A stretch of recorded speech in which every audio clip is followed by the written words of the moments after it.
ازيكم يا حبايبي، عاملين ايه؟ السلام عليكم ورحمه الله وبركاته.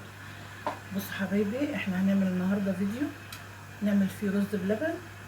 وصفه جميله جدا، يعني عايزين ناكل حاجه حلوه يعني فمش عارفين ناكل ايه حاجه حلوه. وبعد الغدا وكده نعمل بقى حبه رز بلبن نسقعهم في التلاجة، وعلى المغرب كده يكونوا ايه، تلجوا او سقعوا السقعيه اللي هي ايه ترد الروح. فخليكم معايا يا حبايبي كده. بصوا هنا معايا اللبن، انا بسيحه بس كده، هطلعه من الكيس عشان بصوا لسه جامد في الكيس، جامد جدا. ده 2 كيلو ونص لبن، ماشي. وديت 5 معالق نشا، 5 معالق نشا ورز. ما عنديش طبعا كريم شانتيه، ودوت رز، ده كوزين رز. كوزين رز يعني نص كيلو وشويه او نص كيلو. بصوا حبايبي، الميه غليت اهي. طبعا هنجيب الفانيليا.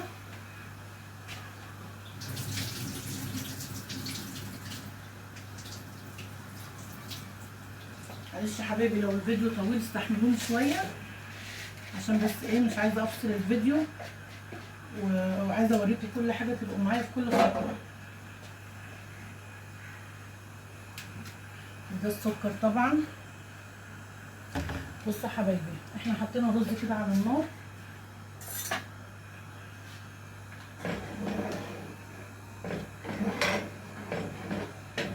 حطينا رز على النار ونغطيه، نحط دي هنا كده ونحط الرز ونسيبه ياخد راحته خالص على الهادي.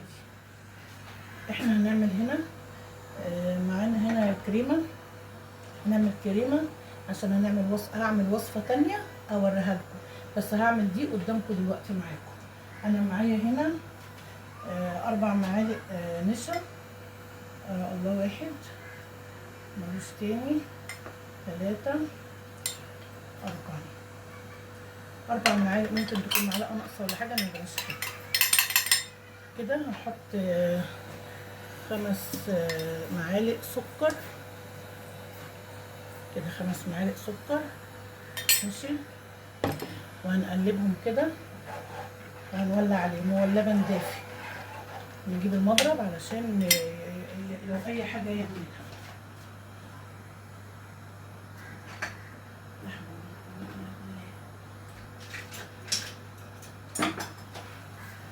بصوا حبايبي، انا هولع عليها. المضرب طبعا بيفك اي تكتلات.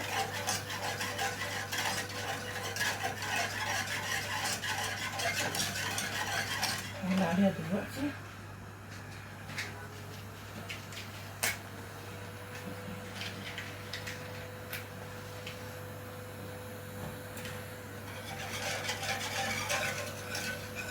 ندوب السكر بالنشا كده، واول ما نلاقيها قوامها تقل معانا هنطفي عليها ونشيلها من على النار، نحطها في حته تانيه، ماشي. علشان هنعمل بيها وصفه برضه هوريها لكم، اعمل لكم فيديو تاني، بس انا لازم اعملها دلوقتي معايا. واللبن طبعا اول ما قرب يسيح اهو، يكون الرز استوى نص سوا كده، نروح دلقين عليه اللبن ويكمل سوا بقى. لازم نقلب كده. انا بس اجيب الفانيليا، نسيت اجيبها. جبت الفانيليا يا جماعه. نحط هنا ظرفين،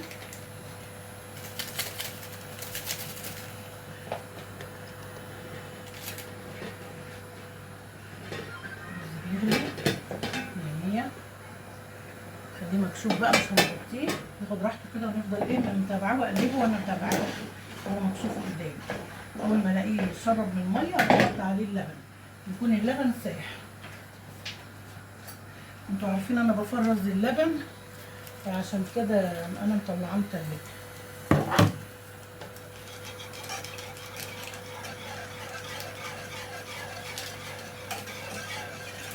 الحمد لله مفيش حاجه اتكتلت ولا حاجه اهي، مفيش حاجه اتكتلت ولا حاجه، كله زي الفل.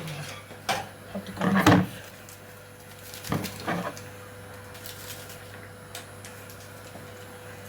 هتقولوا لي ايه الصوت ده، الصوت اللي طالع زي المروحه ده؟ هقول لكم انا حاطه مروحه اهي عشان بتهويلي على وشي اهي، معلقاها في صدري جايه لي البرد. بصوا يا جماعه، بتهولي على صدرها، بتهولي على وشي، بتهولي على وشي، بتهولي على وشي يا جماعه، متفهموش غلط، انا غلطت في الكلمه.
نغطي كده اللبن علشان يفك من بعض. نقلب الرز تاني، ما نسيبش كده الحاجه، نخلي بالنا من يبقى عندنا هنا وهنا وهنا كده.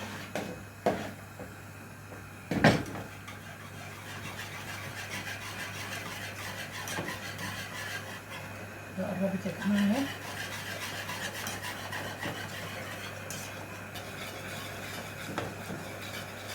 دي يا جماعه خلاص اهي،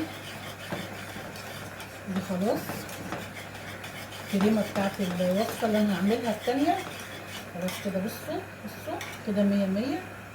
انا طفيت عليها وهشيلها من على النار، المعلقين اللي كانت والها اشيلها من عليها. هعمل بيها وصفه تانيه وهقول لكم دي اللي عملتها مع رز بلبن.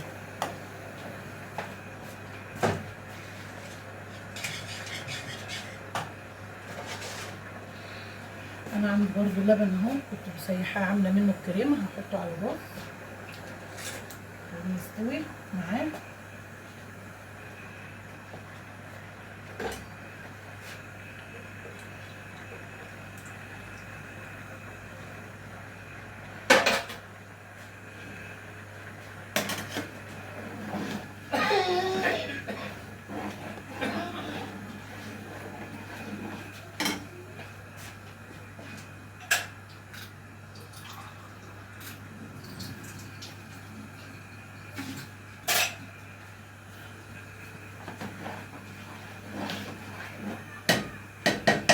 احنا عايزين نقلب النشا ده بقى، اللبن لسه ساقع كده قبل ما يسخن عشان ما يكتلش النشا معانا. نحط كوبايتين كبشتين كده ولا 3 كبشات نقلب بيهم النشا.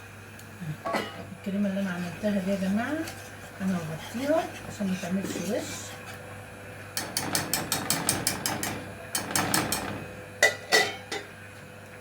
هغطيها كده واشيلها.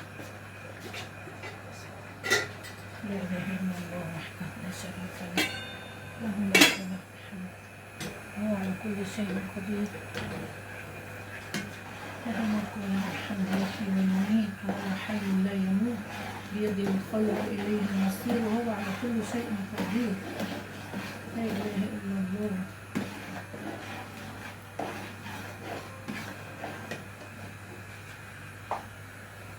يا جماعه كده اللبن خلاص، انتوا عارفين اللبن مغلي يعني مش محتاج ان هو اغليه تاني.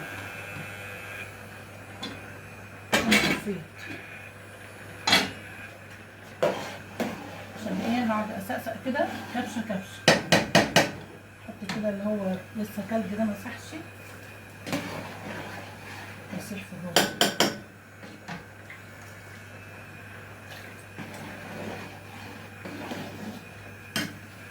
اغطي يا جماعه كده توطيه على رز بلبن تنفعه جامد.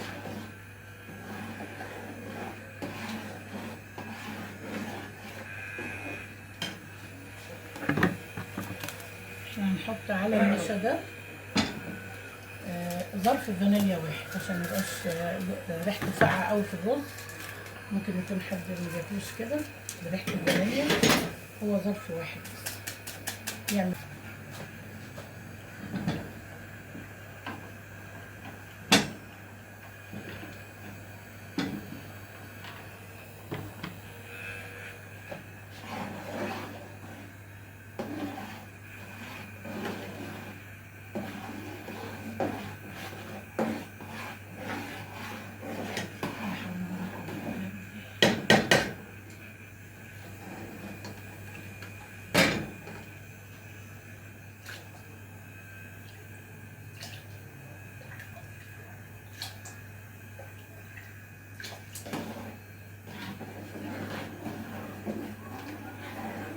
جميل ازاي من غير ما احط عليه نشا ولا حاجه لسه ولا كريم شانتيه ولا اي حاجه ولا قشطه ولا اي حاجه. انا عاملاه كده يا جماعه باللبن والحمد لله جميل. نعمه من عند الله.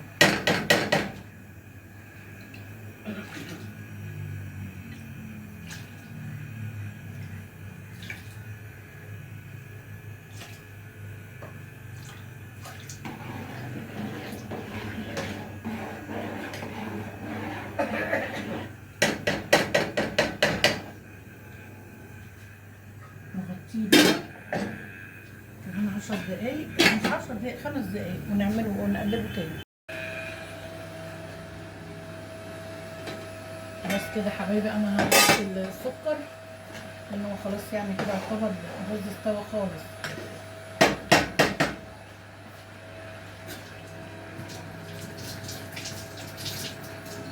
انا جربت الكبسه ايديها كانت سخنه خالص، كانت بتحرقني. بصوا حبايبي احنا هنحط بقيه اللبن كده اهو بس عشان ميبقاش الرز. يلا نحطه كله.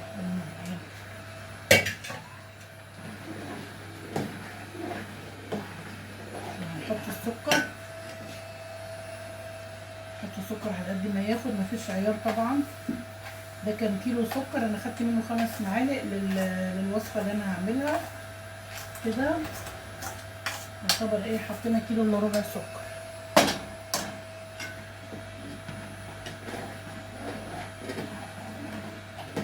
نعلي العين عشان يغلي معانا التقليب، وهنقلب ده. فيها جوز الهند، فيها الفانيليا. الوصفه دي فيها اللي هو ده النشا، ده النشا يا جماعه.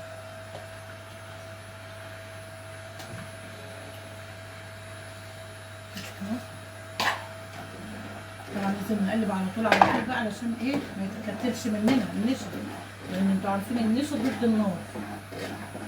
نحط النشا كده، نقلب على طول على طول.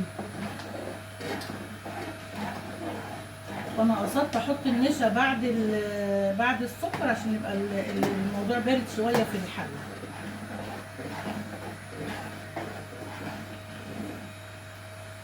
بس يا جماعه مفيش حاجه كترت ولا حاجه، جميله اهو. الرز جميل اهو. بس عشان نشوف ايه، عايز سكر تاني ولا لا. هو مش عايز، بس انا ايه ازوده شويه احتياطي.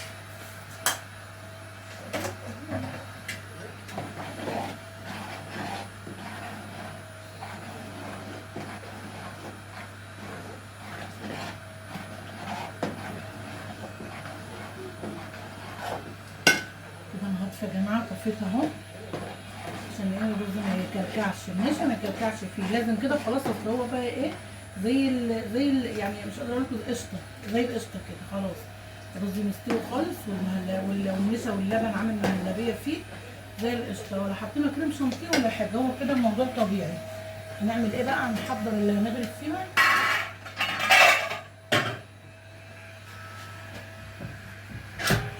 نحط دي كده. الصينيه دي قديمه عندي يا جماعه، معلش شكلها قديم، يعني فعلا من شكلها. هي شكلها قديم كده، هي قديمه كده، مش وسخه يعني.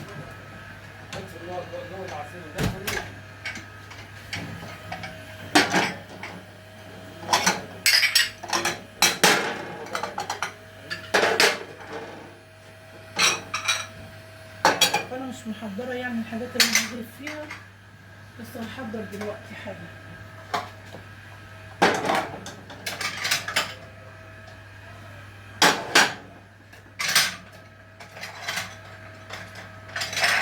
انا طبعا ما عنديش لا زبيب ولا عندي حاجه بتاع الوش وقرفه.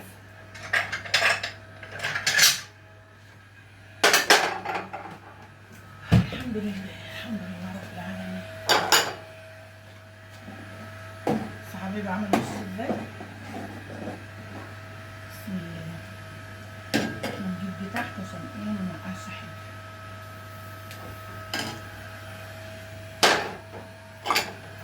طلعه بره على السفره تحت المروحه هيبرد على طول، نحط في التلاجة.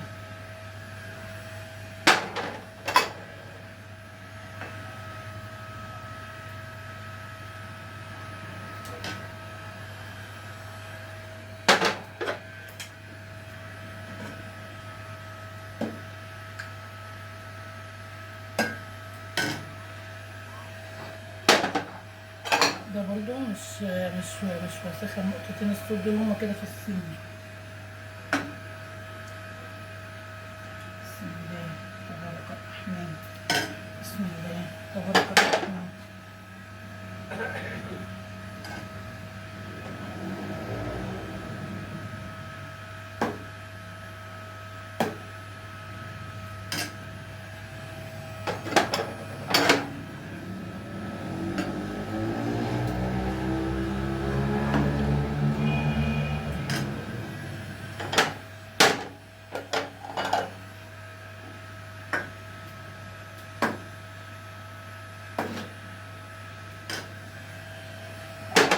اعملوا لي لايك حلو يا جماعه، واعملوا لي وقولوا اكتبوا لي في التعليقات الصلاه على النبي وعليه الصلاه والسلام، واكتبوا لي الرز بلبن عجبكم ولا لا. ماشي.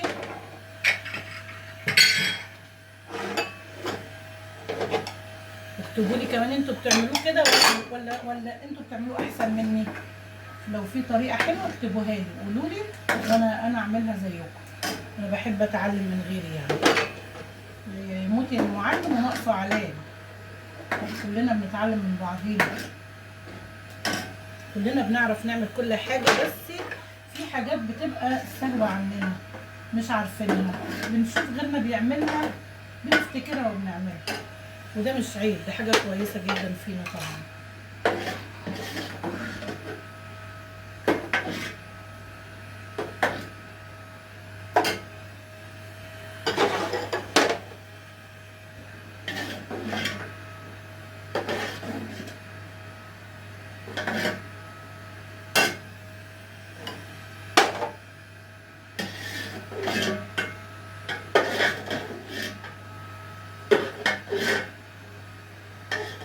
هي يا دوب يا جماعه الطبق اللي طلعتها يا دوب عليها. وانا متشكره جدا مقدما كل اللي هيشاهد الفيديو ويحط لي لايك حلو وكومنت حلو زيه. متشكره قوي قوي قوي، تسلم ايديكم مقدما.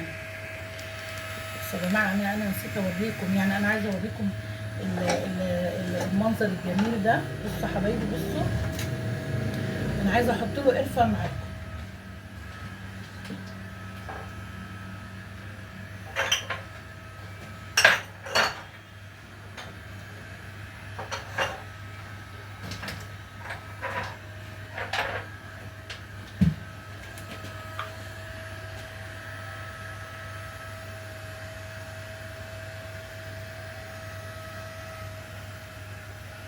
مش هحط عليه كله لان مش كلنا بنحب القرفه، انا بحبها وجوزي بيحبها، مش كلنا بنحب القرفه هنا. بس كده حلو قوي كده. يلا يا جماعه اشوفكم على خير، فيديو جديد ان شاء الله، مستنيه رايكم.